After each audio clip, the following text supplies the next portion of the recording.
मंगलमय मंगल करण वीतराग विज्ञान नमो ताहि जाते भय अरहंतादि महान करि मंगल करि हो महान ग्रंथ करण को काश जाते मिले समाज सब पावे निज बदराज।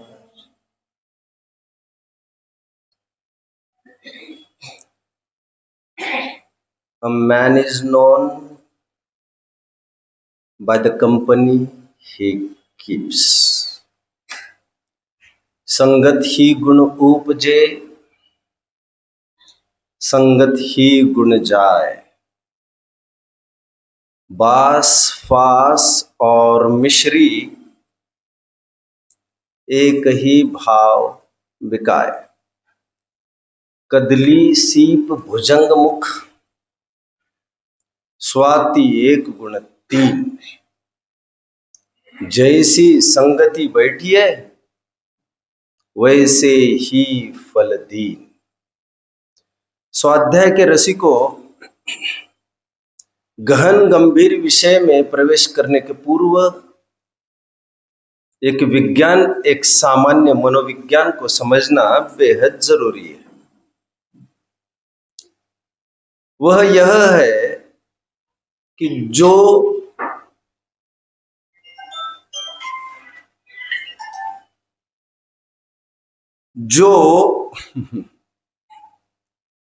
वस्तु ही नहीं है फिर भी उसे उस वस्तु रूप कहा जाता है।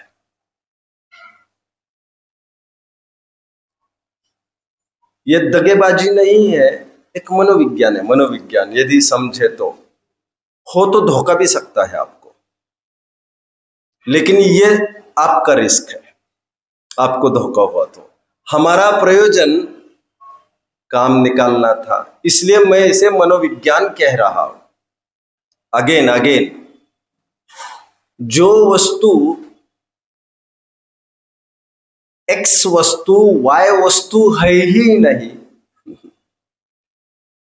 फिर भी उसे वाई वस्तु कहना एक मनोविज्ञान होता है।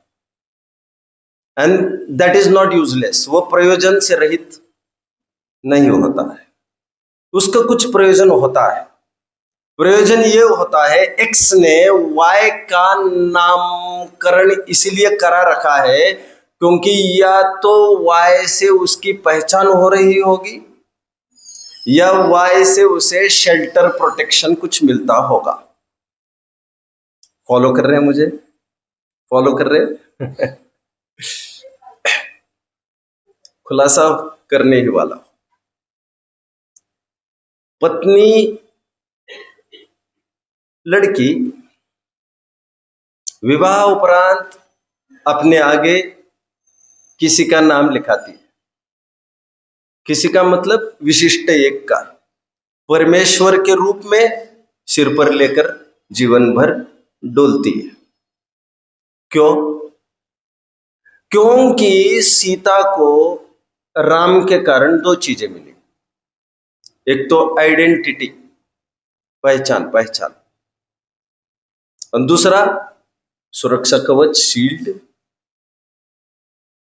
इन दोनों के बदौलत वो कहीं भी अपने पति का नाम अपने आगे लगाने में और अपनी पहचान पति की तरफ से दिलाने में वो बिल्कुल झिझकती नहीं है। वो प्राउड फीलिंग करती है। इंग्लिश संस्कृति में तो सीता भी कहने की जरूरत नहीं है आपको, Mrs Ram, it will do. Coming to my point,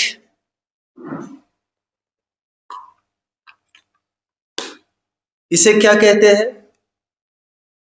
इसे चश्मा कहते हैं। अच्छा, इसे क्या कहते हैं? इसे भी चश्मा कहते हैं। अच्छा, इसे क्या कहते हैं? इसे चश्मा नहीं कहते। मैं 3 बातें आपको बता रहा हूं। पहली केस में मैंने इसे चश्मा तो कहा था क्योंकि ये केस है तो केस ये, बट इसका केस इसीलिए सोफिस्टिकेटेड हुआ है क्योंकि वो एक एनक्लोजर देता है चश्मे को, चश्मे को प्रोटेक्शन भी देता है, सुरक्षा कवच, और दूसरा उसकी पहचान भी करा देता है कि इसमें चश्मा है। और कभी कभी वस्तु इतनी सूक्ष्म होती है उसको पहचानना वैसे मुश्किल है, और पहचान ही नहीं पाओगे तो उसकी सुरक्षा भी कठिन हो जाती है। बेड पर वैसे ही कोई बैठ जाएगा तो चश्मा भी चला जाएगा आपका, अरे मैंने देखा ही नहीं। तो चश्मा की पहचान इस केस ने कराई, चश्मे को सुरक्षा कवच इस केस ने कराई। इस केस को वैसे ही कोई चश्मा नहीं कहता है। 3 बातें समझने की। जो केले का दल है वो केला है भी, और उसे केला कहते भी है। 1 2, जो केले का छिलका है दल से युक्त होने पर तो उसे केला कहते हैं, केला तो तब भी नहीं है वो। 3,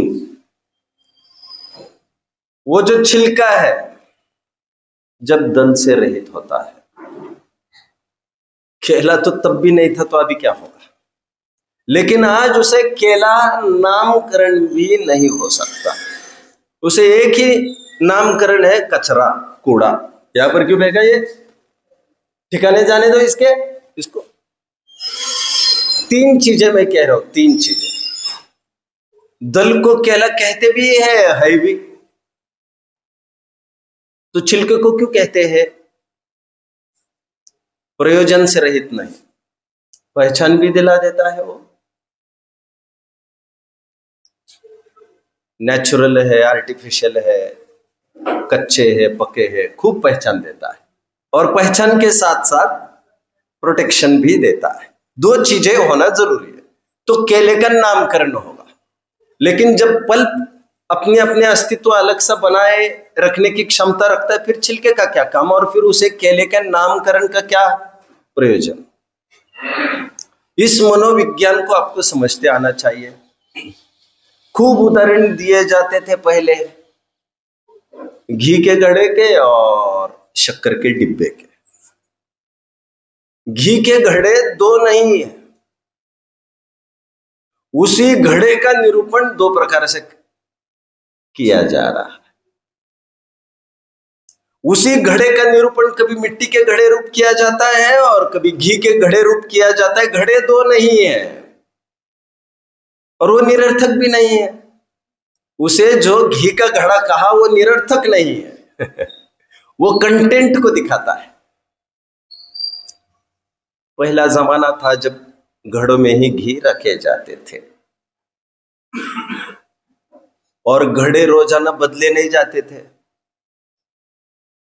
क्योंकि 15%, 10 to 15% घी तो वैसे ही वो घड़ा सोख लेता था और अपने को उस भूमिका के योग्य बनाता था कि मुझे चिरकाल तक, 5, 10, 20 साल तक मुझे इसमें घी संभाल कर रखना है। आप समझ रहे होंगे बात को। चलिए और एक अच्छा उदाहरण दे देता हूं। भगवान किसे कहते हैं? जो वेदी में विराजमान है उन्हें भगवान कहते हैं। क्या ये भगवान है? जिनालय भगवान है नवदेव में इसे शामिल किया गया है। जिस दिन वेदी में कुछ विराजमान हो गया, भगवान विराजमान हो गए, उस दिन से इसका नामकरण भी भगवान हो गया। जमीन आसमान अंतर है दोनों भगवान में। एक भगवान के दर्शन के लिए तो आते हैं, अनेक भगवान पर पैर रखकर आ रहे हैं।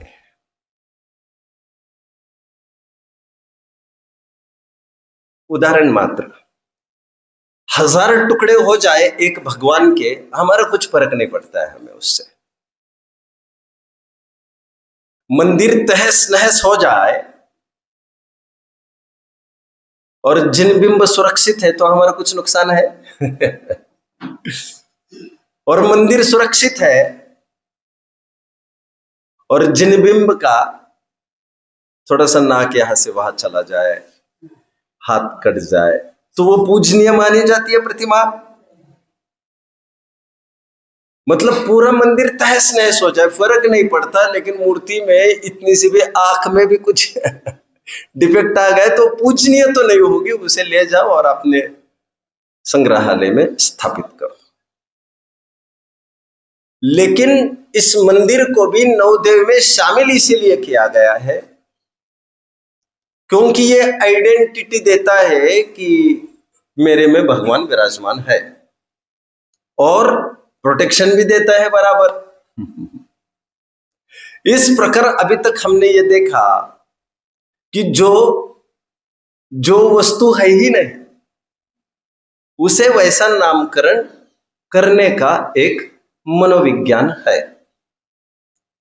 धोखा तुम्हें हुआ है तो ये तुम्हारी अपनी गलती है। ठीक उसी प्रकार मोक्ष मार्ग में भी ऐसा होता है। ये अभी तक के जितने भी कथन मैं कर रहा था ये वस्तु स्वरूप अपेक्षा कर रहा था। जैसे समय सार जिन्होंने पढ़ा होगा प्रसिद्ध उदाहरण है, ये 5 योजन में राजा चला। वहां राजा कोई 5 योजन का नहीं है, बट राजा कहने पर उसकी सेना भी उसमें गर्वित हो जाएगी, ये जानकर समग्र वस्तु को राजा का आरोप हुआ है। ये सब वस्तु स्वरूप अपेक्षा कथन और उदाहरण में दिए जा रहा हूं आपको। जो रैपर है, जो कवर है, उसे भी अंदर के कंटेंट का नामकरण होता है। सहचर धर्म से, सहचर धर्म का तात्पर्य यहां पर जो संयोग में है उसको वैसा बोलने लग जाते हैं लोग, और वैसी ट्रीटमेंट भी मिलने लगती है। जैसे मैंने प्रारंभ में कुछ नीति बोली, वो ये थी, बांस फास और मिश्री एक ही भाव बिकाए। मिश्री में यदि कुछ कचरा वचरा हो तो मार्केट में तो तोलकर सब कुछ दिया जाएगा, उसे कहा भी वही जाएगा, जो मैंने पहले पीरियड में काफी स्पष्ट किया था। पैसा भी दिया जाएगा, कहा भी जाएगा, कारण संयोग। संयोग इसलिए मैंने कहा था a man is known by the company he keeps. बच्चे की तरफ ध्यान देना, खराब बच्चों के साथ घूमने लग गया है। लगभग आधी समाज तो ये समझने लग गई है कि वो तो बिगड़ गया है, जबकि हम जानते हैं जो नर उत्तम प्रकृति का करे सकत कुसंग, चंदन विष व्यापत नहीं। ऐसा जानकर भी, वस्तु स्वरूप की ऐसी स्वातंत्र्य जानने पर भी चरणान योग की तरफ से मोर ओवर जो चांसेस होते उसकी तरफ से कथन होता रहता है। अभी तक का जितना भी कथन चला है वो वस्तु स्वरूप अपेक्षा चल रहा है। अब मोक्ष मार्ग अपेक्षा कथन में यहां से प्रारंभ करूंगा। अभी तक मामला बहुत सरल था ये कहने का कि घड़े दो नहीं है, और घड़े का निरूपण 2 प्रकार से होता है। संयोग की तरफ, संयोग में घी होने से उसे घी का घड़ा कहा जाता है, और मूल मटेरियल जिससे वो बना है उसकी तरफ से देखो तो उसी को मिट्टी का घड़ा कहा जाता है। यहां पर तो 2 ही विवक्षा संभव है। कौन कौन सी? एक मिट्टी का घड़ा जो स्थायी विवक्षा है, और एक विवक्षा बदलती जाएगी जो जो आप संयोग बदलते जाएंगे। उसी को कभी हम पानी का घड़ा कहेंगे क्योंकि शायद अंदर पानी रखा होगा, उसी को कभी हम घी का घड़ा कह सकते हैं क्योंकि शायद अंदर में घी रखा होगा। और भी चीज है, एक तो बदलने वाली चीज है निरंतर, और एक स्थायी चीज है। जो स्थायी चीज है वो बोला नहीं जाता बार बार लोक में, मतलब उसका व्यवहार नहीं होता, क्योंकि ये तो सब जानते ही है। मतलब ये निश्चय का कथन है, उपचार नहीं होता। फॉलो कर रहे हैं? चांदी की थाली घरों में होगी अपनी, उस पर नाम किसका लिखा मिलेगा आपको? किसी पोपटलाल वोपटलाल का मिलेगा। पोपट इसलिए बोला क्योंकि पोपट समझ में आता है। आज तक किसी ने चांदी की थाली पर यह लिखा है चांदी। वो चिल्ला चिल्ला कर ये कह रही है थाली मैं तो चांदी की हूं, मेरे नाम क्या लिखने की जरूरत है। इसलिए नाम उपचार उसी का होता है जो जिसकी वस्तु हुआ नहीं करती। वो स्वयं ये प्रूव करती है कि यह चीज इसकी नहीं है। पोपटलाल नाम का एक मूर्ख आदमी इसको अपना मानता है, इसकी आइडेंटिटी है बस उसकी।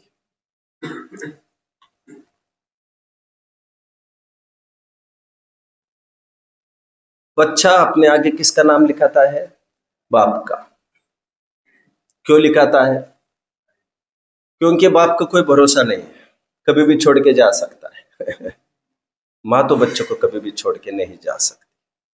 नाम लिखाने का यह प्रयोजन ही ये होता है कि जो दूरी का संबंध है उसी का नामकरण होता है, टू मेक यू रियलाइज, आपको एहसास कराने के लिए कि तुम्हारी जिम्मेदारी है ये।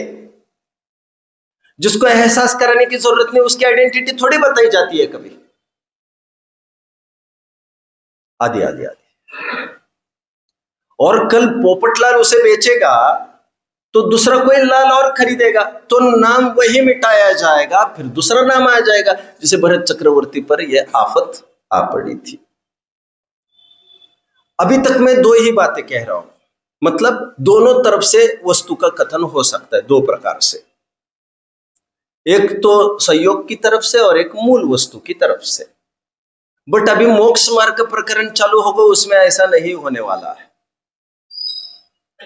उसमें तीन प्रकार से कथन चलने वाला है। कितनी प्रकार से? क्योंकि मोक्ष मार्ग किसका है वैसे?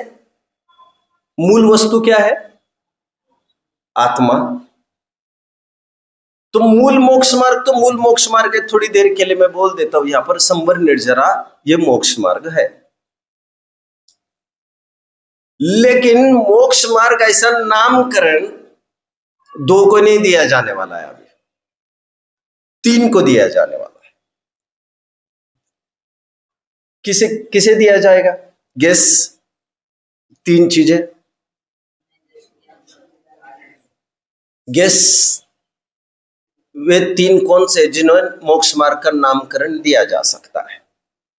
कुछ तो बोलिए, हिलिए डुलिए, कुछ तो होश में आइए। मैं आपको हिला तो नहीं सकता ना आकर वहां। हाँ। अच्छा, आप उसी कतार में खड़े रहने वाले हैं। जो मैं सुन चुका था बावजूद पूछ रहा था, तो कुछ विशेष बात अपेक्षित थी। अभी तक मैं ये कह रहा हूं, बी फोकस्ड। अभी तक मैं ये कह रहा हूं कि घड़ा दो प्रकार से कहने में आता है, तीन प्रकार से तो नहीं कहने में आता। जब भी कहने में आएगा तो दो ही प्रकार का कहने में आएगा, एक साथ तीनों प्रकार से तो कहने में नहीं आएगा। गेटिंग? घी हटाकर पानी उसमें रखा जाए तब भी दो ही प्रकार से कहा जाएगा, या तो पानी का घड़ा या तो मिट्टी का घड़ा। तब घी का घड़ा ऐसा कोई कहता भी नहीं। दो ही कथन अपेक्षित है, एक तो संयोग की तरफ से, एक तो मूल वस्तु की तरफ से, जिसे निश्चय और व्यवहार कहा जाता है।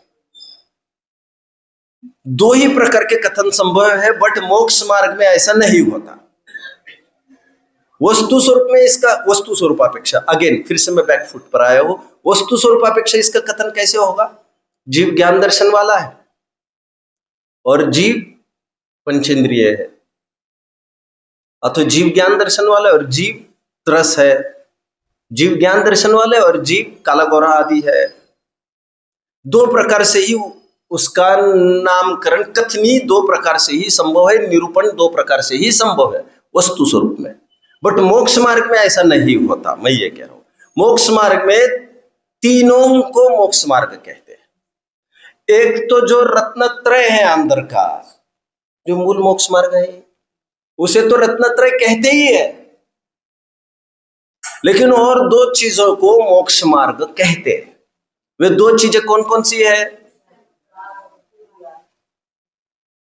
बहुत बढ़िया, बहुत बढ़िया। पढ़ के आए होते तो थोड़ा सोच के भी आए होते तो थोड़ी बात बन जाती।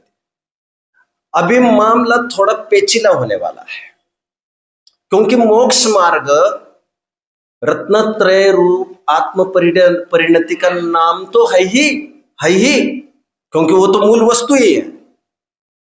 बट साथ साथ जो बाहर में वृक्षशील संयम चल रहे हैं उसे भी मोक्ष मार्ग पने का नामोच्चार होता है। निरूपण इसका भी मोक्ष मार्ग के रूप में होता है। बट इसके साथ साथ और एक चीज पर आरोप आता है, निरूपण होता है कि यह भी मोक्ष मार्ग है। वह क्या? वह शुभ भाव। ये तीन चीजें मोक्ष मार्ग के रूप में वर्णन की जाती है। और जैसा मैंने कहा, निरर्थक कुछ भी नहीं है।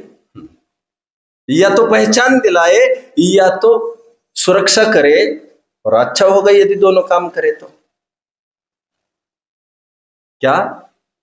या तो पहचान दिलाए, जैसे इसने पहचान भी दी थी और सुरक्षा भी कर रहा था।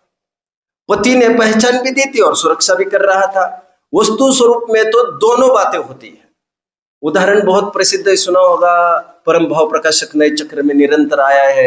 वो बादाम के छिलके को बादाम इसलिए कहा है क्योंकि उसने सभी संकट अपने माथे पर झेले हैं इतने साल। वस्तु स्वरूप में तो दोनों बातें होती है, सुरक्षा भी होती है और पहचान भी होती है। बट मोक्ष मार्ग में पहचान का डिपार्टमेंट अलग है और सुरक्षा का डिपार्टमेंट अलग है। पहचान कथनचित सुरक्षा भी प्रदान करती है, बट जो सुरक्षा है वो भी कथनचित पहचान करा देती है बताता हूं। ये मोक्ष मार्गस्थ है। ये कैसे पता चला हमें? उनकी मुद्रा देखकर। तत्वर सूत्र का प्रारंभ, सर्वर सिद्धि का प्रारंभ सबको पता होना ही चाहिए। कोई मुनि ऐसे रमणीक स्थान पर पहुंचा जंगल में, और आचार्य वहां पर अपने काफिले के साथ बैठे थे, संगस्त मुनियों के साथ बैठे थे। कैसे है वे मुनिराज, कैसे है वे आचार्य, ऐसा प्रश्न पूछा सर्वार्थ सिद्धि पूज्यपाद आचार्य। वहां पर क्या कहा? वे मुनि ऐसे हैं जिन्हें मुंह से कुछ बोलने की जरूरत ही नहीं, जिनका बॉडी लैंग्वेज सब कुछ बता देता है। वो पुषाम निरूपयंत, जिनका शरीर का अंग अंग ये बता सकता है कि ये मोक्ष मार्ग है। Figurative icon. इसलिए जिन बिंब हमारे यहां सम्यक दर्शन का निमित्त बताए हैं, उनको बोलने की जरूरत ही नहीं है, इतने बलशाली है वे। एक फिगरेटिव आइकॉन होता है और एक वर्बल आइकॉन होते हैं। एक अक्षरात्मक साधन होता है और एक रूपात्मक, रूपस्थ ध्यान कहते भी है उसे। जो शरीर की क्रिया है वो तो पहचान कराती है दुनिया वालों को, किसी अपेक्षा उनको भी, कि ये मोक्ष मार्ग है। समझ रहे हैं? लेकिन जो शुभ भाव है वो दुनिया वालों को तो पहचान का विषय कदापि नहीं होता है कथनचित इसलिए डाल रहा था, वो पहचान का विषय कदाचित इनको होता है। स्वयं मैं अभी मुनि की बात करने जा रहा हूं। वैसे मोक्ष मार्ग का उदाहरण देने के लिए वैसे तो चौथे गुणस्थान वर्ती वाला भी वर्क कर जाएगा। बहुत अच्छे से आगमिक भाषा में मोक्ष मार्गस्थ किसे कहते हैं?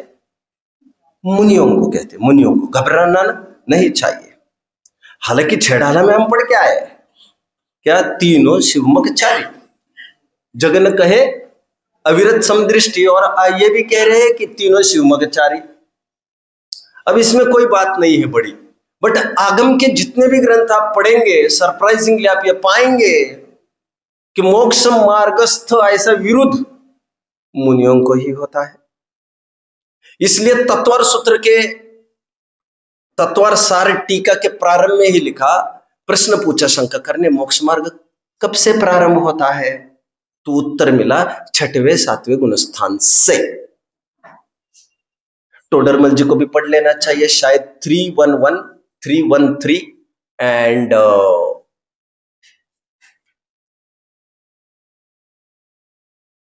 331 होगा। 2-3 प्रकरण है, ये सब पढ़ लेना। टोडरमल जी उसमें सिद्धि कर रहे इस बात की कि मोक्ष मार्ग तो अभी आगे होगा। ऐसा साहब उल्लेख कर रही है। मतलब टोडरमल जी भी इस बात को स्वीकार करते हैं कि मोक्ष मार्ग तो तब होगा जब चारित्र भी होगा। मतलब तो क्या फिर चारित्र नहीं है क्या? लेकिन आगम में इसे चारित्र कहते कब है? सम्यक्त्वाचरण चारित्र को आगम में चारित्र मानते ही नहीं है। आगम में चारित्र उसको कहते हैं जिससे बाहर से कुछ दिखना चाहिए, बाहर से दिखना चाहिए। जादू तो वह है जो सिर पर चढ़कर बोले। तुम्हारे मन की बात हम क्या जाने? ब्रह्मचारी भरत को तो नहीं कहा जाएगा हमसे। उन्होंने कहा है सभी धर्म की प्राप्ति होती है तो उत्तम ब्रह्मचर्य तो उनको भी लागू होगा भरत जी को। आगम ये बात नहीं करेगा। आगम ये कहेगा भले ही द्रव्यलिंगी मुनि हो, निरतिचार पालन चल रहा है, बढ़िया है, हम उसे ब्रह्मचारी डिक्लेयर कर सकते हैं समाज में। और जिसने ब्रह्मचर्य एक्सेप्ट किया भले ही मिथ्यात्व में हो। चरणान योग की शैली अलग चलती है और आध्यात्म की शैली अलग चलती है, क्योंकि चरणान योग को लोक व्यवस्था निभानी है। लोक व्यवस्था और कभी कभी अपना पर्सनल एनालिसिस भी कराना है उसे, क्योंकि लोग तो भटक सकते हैं ना। लोग मतलब बाकी के लोग ही नहीं, स्वयं भी भटक सकता है। तो मैं ये कह रहा हूं मोक्ष मार्ग 3 का नाम है। किन तीनों का नाम है? बोलो भैया। शाबाश। एक और एक। अब इस शुभ क्रिया कहने का कोई बहुत प्रयोजन नहीं है, क्योंकि क्रिया तो क्या शुभ और क्या अशुभ, उसको तो नामकरण ही अंदर के भावों से प्राप्त हुआ है। शुभ क्रिया कहना भी क्या बात बनेगी। तो मैं तत्व में यदि कहना चाहूं तो 3 को नामकरण मोक्ष मार्ग का होता है। संवर निर्जरा को होता है, अजीव को होता है और आश्रवबंध को होता है। तत्व में मैंने बात की। लो मतलब कुल मिलाकर यह बात हुई कि मोक्ष मार्ग तो अजीव, आश्रव, बंध, संवर, निर्जरा सबको ही संज्ञा लागू हो गई। हा या ना? अच्छा, शुभ भाव को मोक्ष मार्ग क्यों कहा?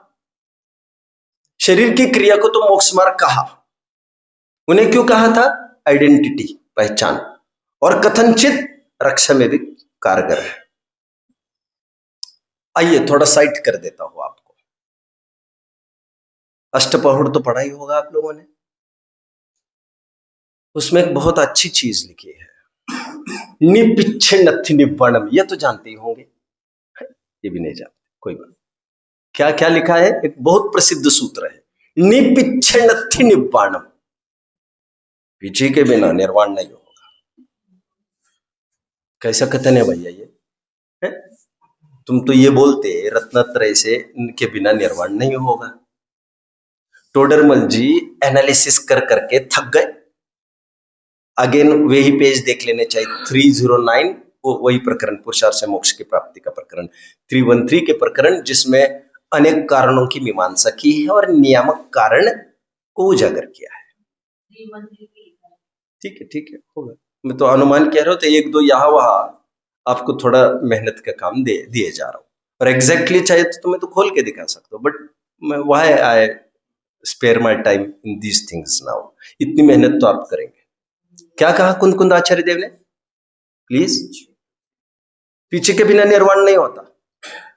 भैया ये कौन सी विवक्षा बोल रहे तुम? हैं? टोडरमल जी तो 3 विवक्षाएं खड़ी कर रहे थे।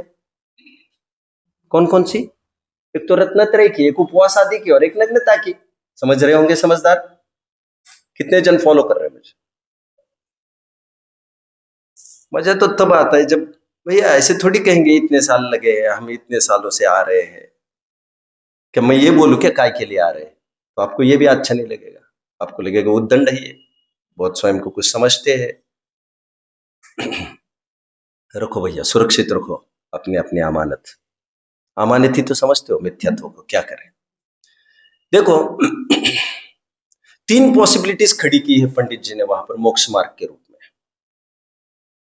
एक तो नग्नता की पॉसिबिलिटी पहले खड़ी की, और ये दिखाया कि इसमें ना अन्वय शैली घटित हो रही, ना व्यतिरेक व्याप्ति घटित होती है। क्यों नहीं? क्योंकि सॉरी, एक उपवास की, पहले उपवास की, उपवास के बिना भी निर्वाण की प्राप्ति देखने में आती है, भरत जी आदि को हुई,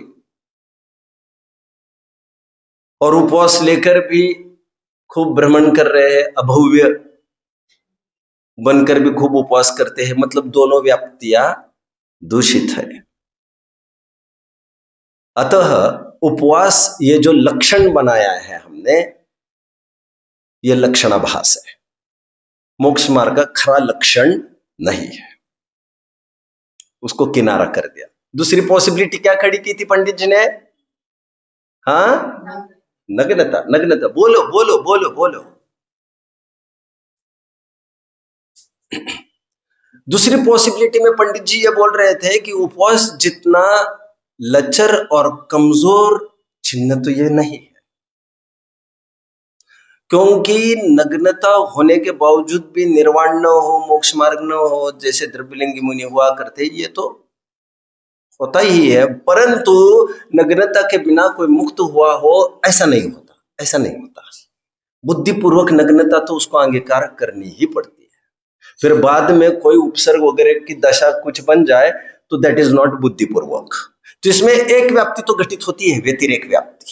जहां नग्नता नहीं वहां मोक्ष मार्ग नहीं, यह तो डंके की चोट हम कह सकते हैं। भले ही अस्थि व्याप्ति, अन्वय व्याप्ति हम डंके की चोट कह नहीं सकते, जहां जहां नग्नता है वहां वहां मोक्ष मार्ग, ये भले ही नहीं कह सकते, लेकिन व्यतिरेक व्याप्ति तो घटित होगी। बट ये भी 50-50 लागू होती है। हमें कुछ ऐसा लक्षण चाहिए, नियामक लक्षण चाहिए, जो किसी प्रकार के लक्षणाभास से रहित हो, और वो लक्षण बताया सबको खारिज करके, प्लीज। रत्नत्रय, रत्नत्रय, बोलो बोलो बोलो बोलो बोलो। तुम्हें तो अभी आपको अच्छा नहीं लगेगा, छोड़ो।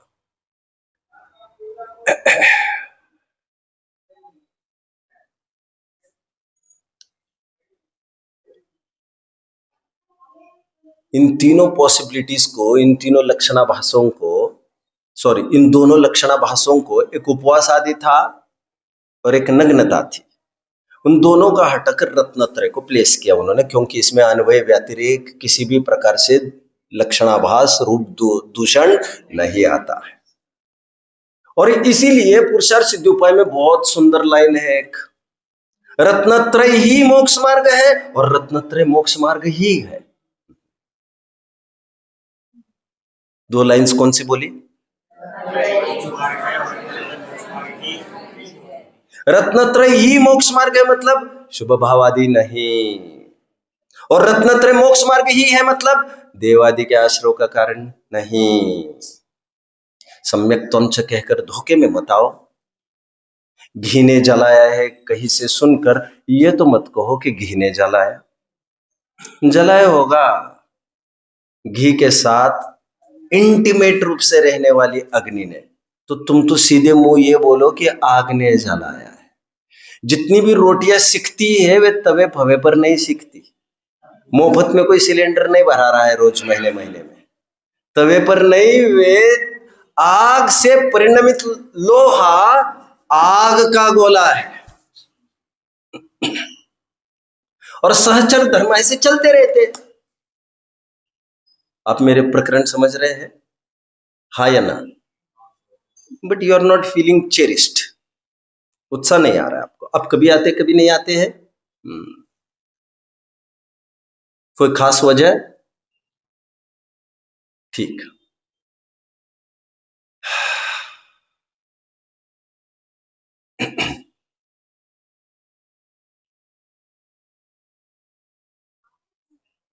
तीन पर मोक्ष मार्ग पने का आरोप आता है, ये मैं कह रहा हूं।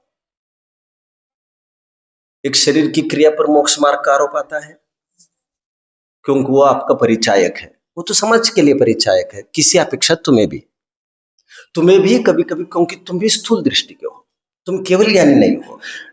टोडरमल जी की भाषा में 265 पेज अथवा तत्वार सार अथवा जयचंद जी छाबड़ा के दर्शन पहुड़ की दूसरी गाथा की टीका में समय समयवर्ती परिणाम तुम्हारे ज्ञान गोचर नहीं होते, तुम भी एक परोक्ष ज्ञानी हो। Oh my God my God my God, 265 पर तो यहां तक कह रहे हैं पंडित जी, इस समय प्रतीति है और इस समय में प्रतीति नहीं है, ये तुम मेकआउट नहीं कर सकते हो। बच्चा हमको पैदा होगा और हमें पता नहीं चलेगा।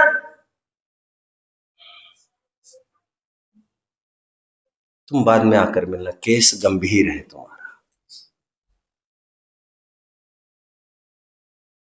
टोडरमल जी क्या लिखते हैं 265 पेज पर, गौर से पढ़ा है मोक्ष मार्ग प्रकाशक। इस समय प्रतीति है, इस समय में प्रतीति नहीं है, ये तो स्वयं भी नहीं समझता, केवल ज्ञानी समझते हैं, ऐसा लिखा है। जयचंद जी छाबड़ा तो साफ साफ लिखते हैं, अपने सम्यक्तों का पैमाना भी प्रशम संवेग अस्तिक अनुकंपा है, मतलब हमारी अनुभूति, और हमें पता नहीं चलेगा। मति श्रुत रूप टूल लेके बैठे हो तुम, तुम्हारा जो टूल किट है ना वो बड़ा कमजोर है, तुम्हारा जो तराजू है ना, तराजू वो बड़ा कमजोर है, वो मति श्रुत ज्ञान का है, आद्य परोक्षम, उसकी निगाह से तुम मुझे प्रत्यक्ष आत्मानुभव हुआ ऐसा बोल रहे हैं, ये मत भूलो किस चौकड़ी में से तुमने झांक कर देखा है, मतलब वो धोखा भी हो सकता है। इसीलिए एक विशेषण का प्रयोग किया, विपरीत अभिनिवेश रहित। 9वां अध्याय इसके लिए पढ़ लेना चाहिए।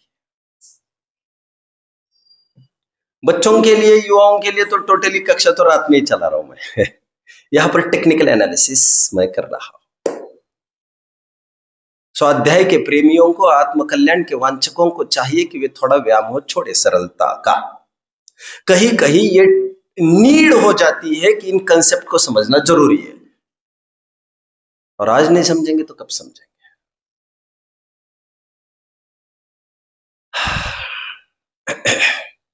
निपिच्छे नत्थि निवाणम, ये इसीलिए लिखा वहां पर कुंद आचार्य देव ने, क्योंकि श्वेतंबर का खंडन पर बेस्ड अष्टपौढ़ ग्रंथ, अष्टपौढ़ ग्रंथ क्यों लिखा गया? षटखंडागम के श्वेतंबरों के खंडन के लिए, और श्वेतंबर पीछी का प्रयोग करते नहीं है, उनकी परिमार्जिकाएं होती है, उपकरणों को पढ़ लेना, 14 उपकरणों को, पीछी तो दिगंबर ही रखते हैं। दरअसल कुंद आचार्य देव कहना तो यही चाहते हैं कि रत्नत्रय के बिना निर्वाण नहीं हो, कहना तो यही चाहते हैं रत्नत्रय के परिचायक नग्नता के बिना निर्वाण नहीं होगा, लेकिन आरोप किए जा रहे पीछे पर, निपिच्छे नत्थि निवाण। आगे ये भी बोल रहे नग्गो भी मोक्ष मग्गो, नग्नता ही मोक्ष मार्ग है। ये भैया तुम कैसे, कौन से चिन्ह से बता रहे ये मोक्ष मार्ग है? बट दूरवर्ती लोगों को पहचान कराने के लिए तो होते ही है, तुम्हारा दिमाग भी यदि बिगड़ गया है तो उसको ठीक करने के लिए भी यही कारगर होंगे, क्यों? नग्नता ये परिचायक ही है अंतर के वितरागता का, यह सर्वथा कुछ भी सर्वथा असंबद्ध हो ऐसा नहीं है, ये रिलेटिव एनालिसिस है, रिलेटिव एनालिसिस समझ रहे हैं? शाबाश। सापेक्षता है इसकी भी, निमित्त नैमित्तिक संबंध है इसका। बाहर का नग्नता होगी तो ही अंदर में वितरागता की संभावना है, अथवा संभावना भी नहीं है।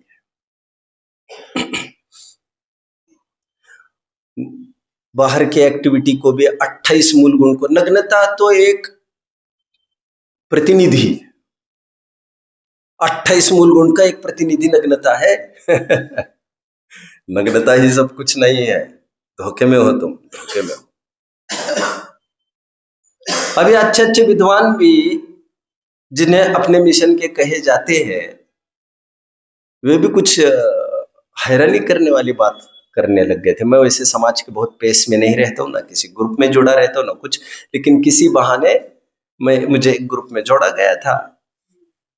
उस ग्रुप में अच्छे अच्छे विद्वान भी, जिनको अच्छा समझा जाता है, जिनको लोगों को जिनका आकर्षण है बहुत, जिनवानी में कहा है, क्या कहा है भैया, कि मुनि मुद्रा को देखकर झुक जाना चाहिए। कोई गाथा दिखा सकता है, गाथा दिखा सकता है,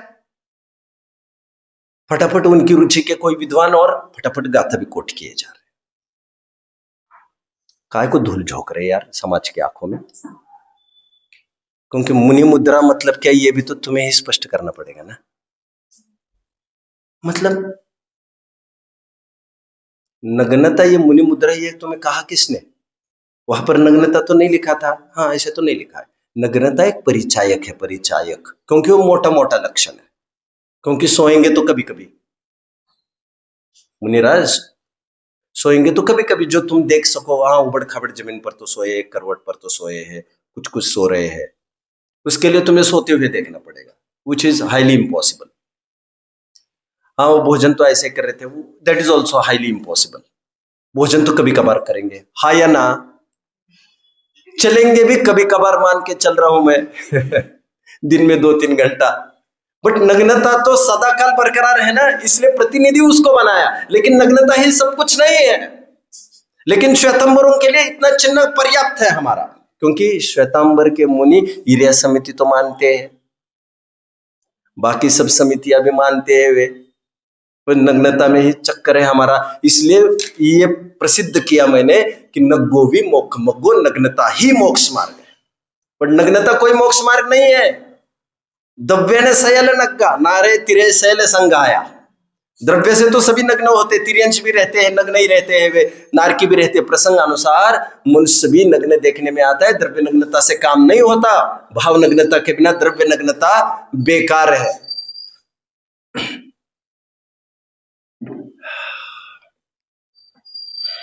मोक्ष मार्ग 3 का नाम है। What is your good name my dear? हाँ नितिन, आप आगे आ सकते हो, कोई बात नहीं, कोई बात नहीं। अब वैसे ही लेट आना पहली ही वो खराबी तो यही है। अब लोगों की निगाह में आए ना आए कि बहुत बड़ी खराबी नहीं है। मैं अभी इसमें समय खराब नहीं करूंगा आप इतने लेट क्यों आए, लेकिन जब से आप आए हो तब से मैं इस बात को बोलता जा रहा हूं, दोहराता जा रहा हूं। 3 चीजों को मोक्ष मार्ग कहेंगे। कौन से 3 चीजों को? एक तो संवर निर्जरा को, जो मूल मोक्ष मार्ग है, जिसका जिक्र लेकिन बार बार नहीं होगा ग्रंथों में। जिक्र बार बार नहीं होने का ही अर्थ यह होता है यह सच्चा है। जो बार बार ये जिक्र कर रहा है, मैं डर नहीं रहा हूं, मैं डर नहीं रहा हूं, वो डरा हुए क्या एहसास करा रहा है आपको। जैसे मैंने अभी अभी उदाहरण दिया, अपने घरों की प्रॉपर्टियां है, मतलब प्रॉपर्टी तो उसी को कहते हैं ना, क्या करें। तो घरों पर आज तक किसी ने रजिस्टर में लिखा है सीमेंट चूना ईंट इसका मालिक है। जो मालिक बदलता जाता है, नामकरण उसी का होता है। जिसमें लोगों को डाउट है, नाम उसी का आता है। जिसमें लोगों को डाउट ही नहीं है, उसका नामकरण हुआ नहीं करता। जो चिल्ला चिल्ला कर बोलता है मैं इसी की वस्तु हूं, वो तो हुई। दुनिया के क्षेप आक्षेप से उससे कुछ फर्क नहीं पड़ता। एक नग्नता आदि मोक्ष मार्ग कहे जाते। क्यों कहे जाते भैया? क्योंकि दुनिया को वो परिचय कराते, दुनिया को परिचय कराते कि ये मोक्ष मार्गस्थ है। और नग्नता का तात्पर्य केवल नग्नता नहीं, एक झलक भी काफी है। आंखें पैनी होनी चाहिए, आगम से संबद्ध आपका दिमाग होना चाहिए। एक साधारण इशारे में समझ में आ जाता है। फिर आप तो किसी भी मुद्रा में दिखा दो हमको, क्या बात कर रहे हैं आप, बैठे हुए इतना भी दिखा दो आप, मुझे पहचान लेंगे।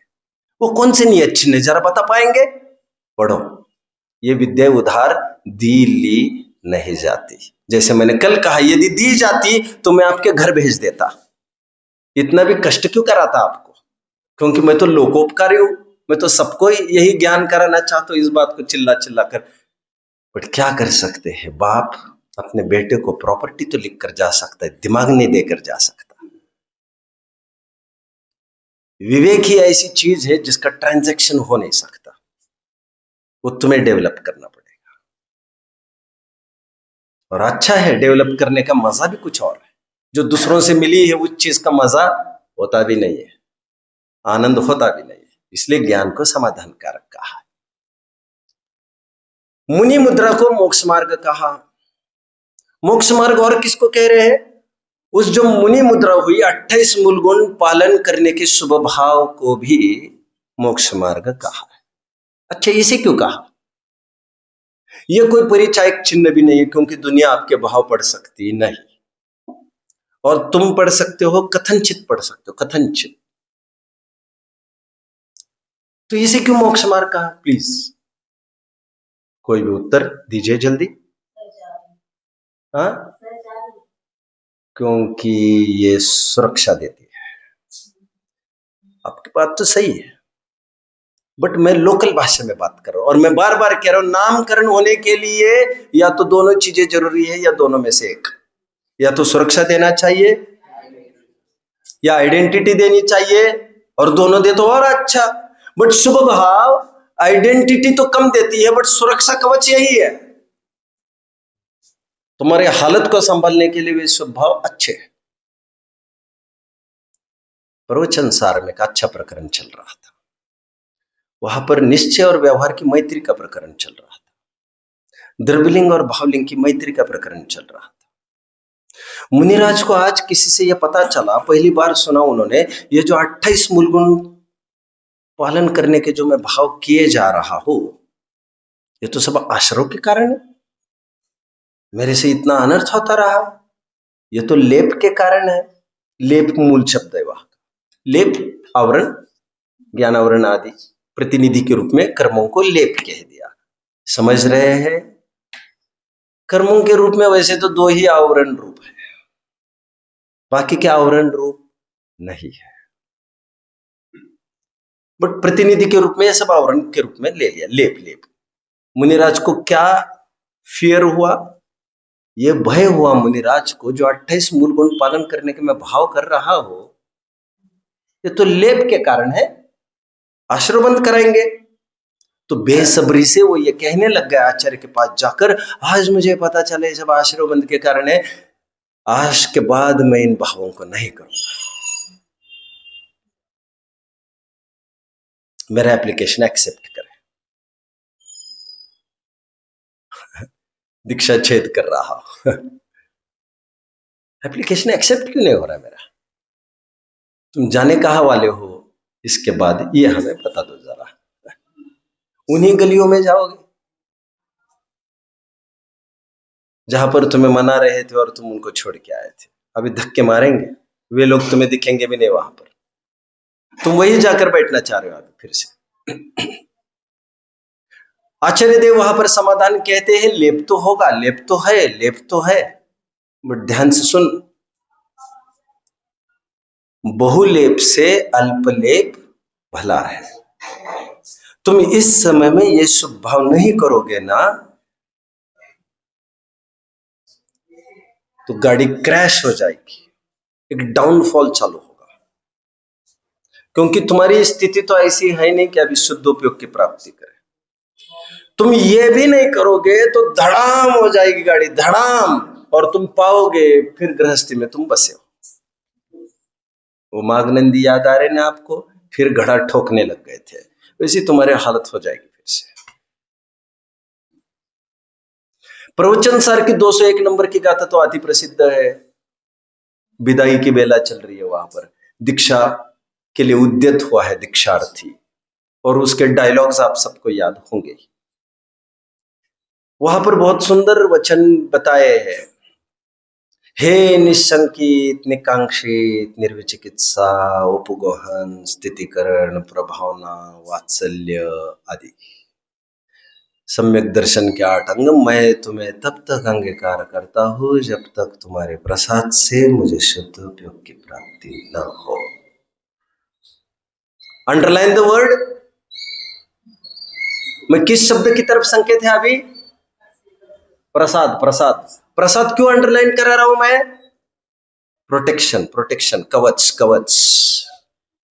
आश्रवबंध को मोक्ष मार्ग केवल इसीलिए कहा जा रहा है क्योंकि वह किसी मात्रा में आपको सुरक्षा दे रहा है, क्योंकि वो वैसा वाला आश्रवबंध नहीं है, एक पर्टिकुलर आश्रवबंध है। इसलिए ग्रंथों में तीनों को मोक्ष मार्ग कहा है। मोक्ष मार्ग को तो मोक्ष मार्ग कहा ही है, बट शुभ भाव को भी मोक्ष मार्ग कहा है और शरीर की क्रियाओं को भी मोक्ष मार्ग कहा है। तो कहना निरर्थक नहीं है, एक पहचान कराता है और एक सुरक्षा कराता है। मेरे पास 5 मिनट तो है और जल्दी भी सेटल करना हो तो जल्दी सेटल हो सकता है, चल सकता है, कोई बात नहीं।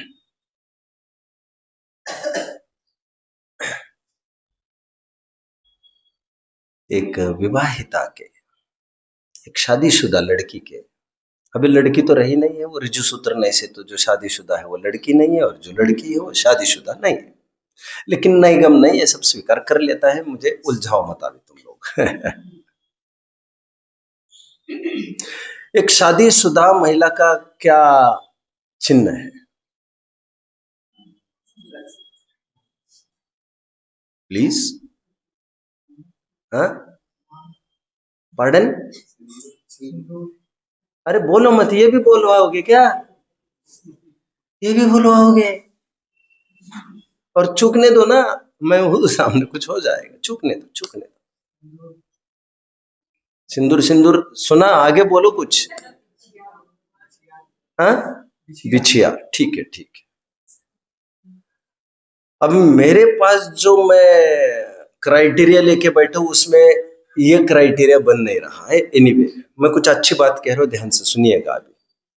और इसीलिए भी प्रश्न मैंने विवाहित पुरुष का नहीं पूछा लक्षण,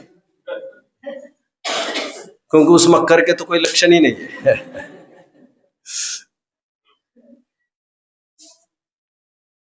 अब कुछ महिलाएं भी लक्षण हटाना चाहे, हम क्या कर सकते हैं? महिला का लक्षण एक ट्रेडिशनल है, रीजनल है, कल्चरल है। समझ रहे होंगे? बुंदेलखंड में जाएंगे तो वहां कुछ लक्षण बताए जाएंगे, महाराष्ट्र में आएंगे तो वहां कुछ लक्षण बताए जाएंगे। बुंदेलखंड में श्रीमती महिलाओं को कहना आदर युक्त तो होता है, महाराष्ट्र में किसी पार्ट में श्रीमती विधवाओं को लगाते हैं। मैं क्या करूं? वो तो रीजनल डिफरेंस होगा। एक तो विवाहिता का लक्षण रीजनल डिफरेंस है, एक कल्चरल डिफरेंस हो सकता है। मुस्लिम की महिला को विवाहिता देखने के लिए कुछ और लक्षण ढूंढने पड़ेंगे, हाँ या ना? अब जिन लक्षणों की चर्चा कर रहे हैं ना, वे तो लक्षण है, लेकिन यह तब है जब वो घर से बाहर निकलेगी। विवाहिता का एक प्रधान लक्षण है पति के प्रति समर्पण। इस लक्षण की आपने चर्चा नहीं की, शायद इसीलिए नहीं की हो क्योंकि आप तो ये मानकर ही चल रहे, ये तो होना ही चाहिए साहब। चर्चा न करना उसके अति महत्व को दर्शाने का भी उपाय हो सकता है, जैसे मैं कह तैयार हूं। पत्नीत्व क्या है? पति के प्रति समर्पण। साथ जिएंगे, साथ मरेंगे, together always, no matter what happens. मैंने अयोध्या से शादी नहीं की है मेरे राम, मैंने शादी तुमसे की है। तुम्हारा उदय और हमारा उदय कोई अलग नहीं हुआ करता। बस टेक केयर कि मेरे कारण तुम्हें संकट ना पड़े, नहीं तो समस्या और विकट हो जाएगी। पत्नी का धर्म वही होता है जो पति का है, वही हमारा है, हमें अलग से क्या पूछते हो आप? तो ये हर प्रकार से समर्पण।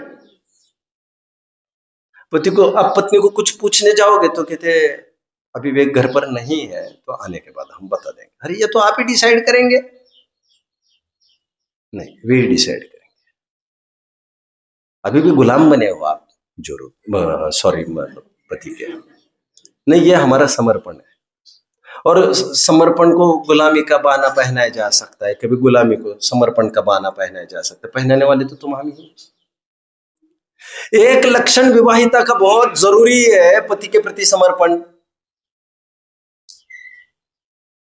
क्योंकि समर्पण हो और कुछ भी नहीं हो तब भी केसेस वर्क कर सकती है। बट कहीं कहीं आपको समर्पण नहीं हो तो भी चलेगा, लेकिन ये चाहिए आपको, जिस दिन तुम घर से बाहर निकलोगी उस दिन तुम दुनिया को चिल्ला चिल्ला कर कहोगी मेरा मेरे प्रति पति के प्रति समर्पण है, that won't work, that won't work. तुम केवल वो पहनकर चली जा तो तुम्हें ये नीच लोग अपनी गंदी निगाह से नहीं देखेंगे। ये जो लक्षण है वो व्यर्थ नहीं है, इसके बदले में वे तुम्हें सुरक्षा कवच प्रदान करते हैं।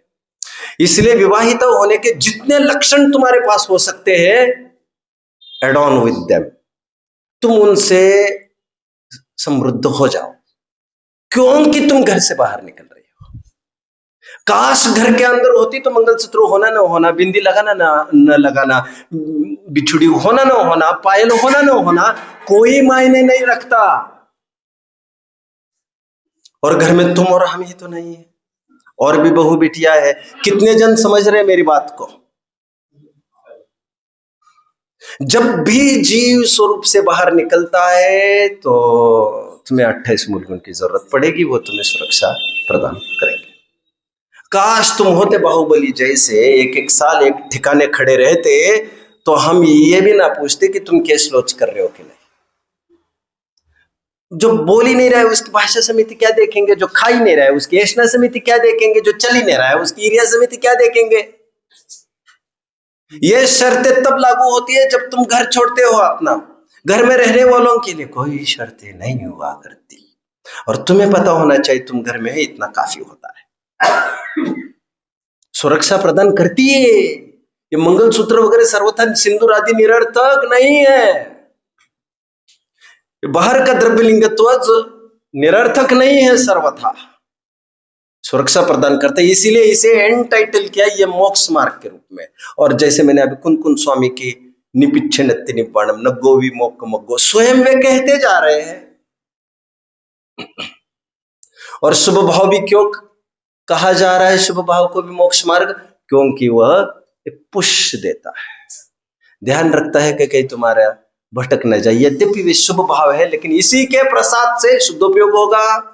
इसीलिए मैंने कहा था कल पेज नंबर 3 पर टोडरमल जी लिखते जो शुद्धोपयोग के बहिरंग साधन है उनमें अनुराग करते हैं। इसलिए शुभ भाव को भी पीठ थपथपाई जाती है। 3 को मोक्ष मार्ग कहा। आज मैंने वो डायलॉग तो लिया नहीं यहाँ पर, लेकिन कल पढ़ के याद करके जरूर आना है, एक दिन और मिल गया आपको। मोक्ष मार्ग 2 ने उसमें क्या रहस्य है ये आपको कल पता चलेगा, ये आपको कल पता चलेगा। जो पढ़ के आए हैं वे शाबाश, याद करके आइए, बट इसका क्या रहस्य है ये कल पता चलेगा। आज तो मैं थोड़ा ऊपरी ऊपरी इर्द गिर्द में घूम रहा था। ओम नमः।